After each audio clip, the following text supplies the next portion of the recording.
Imagine it's 1860. The state of California is only 10 years old and not quite sure what riches lie within its borders. The easy gold has already been taken, and now it's time to make better maps and take a clear-eyed look at the state's mineral wealth, as well as its soils, plants, and animals.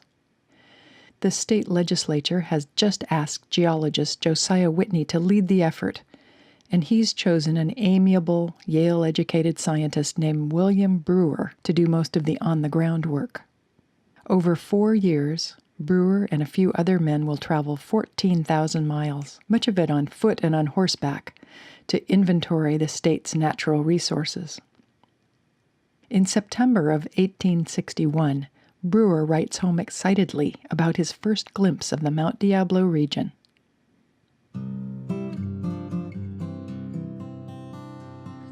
The San Ramon Valley, west of Mount Diablo, lay at our feet, the richest and most lovely I have yet seen in the state.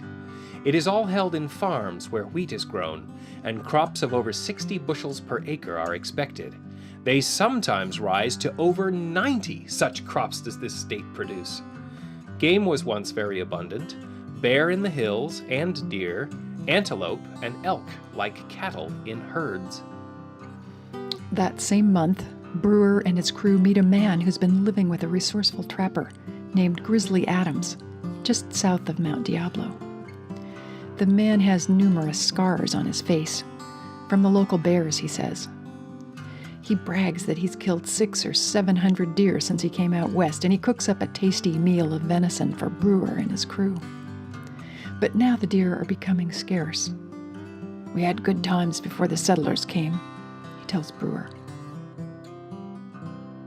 Brewer and the survey climbed to the top of Mount Diablo several times. He said it was easy with a good trail all the way to the top.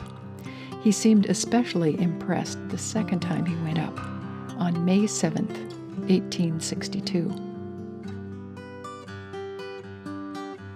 First up a wild rocky canyon, the air sweet with the perfume of the abundant flowers, the sides rocky and picturesque, and sky above of the intensest blue.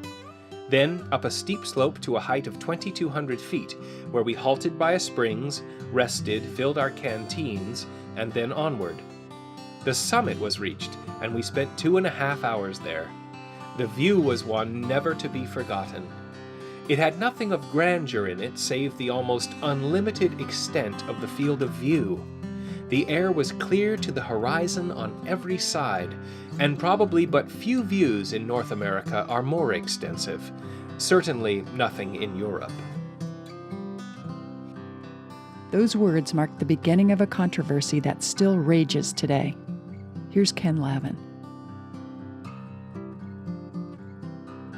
William Brewer did some calculations, and he came up with the figure that he could see 80,000 square miles of land and water, 40,000 of them clearly. Josiah Whitney commented that's 2/3 the land area of New York State. Brewer wrote in his diary that it was one of the best views in the world, but he never said it was the best. In future years, that didn't stop land speculators and other promoters of Contra Costa County from embellishing that claim, from claiming it was indeed the best view in the world.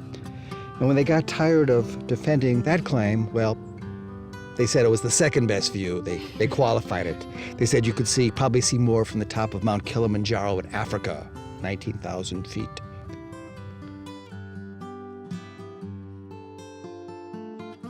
The idea that Mount Diablo had this view has persisted over the years, and it's got a lot of people upset. I remember about 10 or 15 years ago, one gentleman got so incensed he actually started his own website, solely dedicated to debunking the idea that Mount Diablo had the best view in the world. He said that anybody that thought Mount Diablo had the best view in the world was alpine illiterate. Well, those would have been fighting words on May 7th, 1862, but the California Geologic Survey has marched into history. Do you think you can really see 80,000 square miles from the top? If the Earth was flat, you could. Okay, But got it. there's a limit to what you can see from the top of a 3,840-foot mountain with a round Earth. Okay, You do get to the horizon. okay.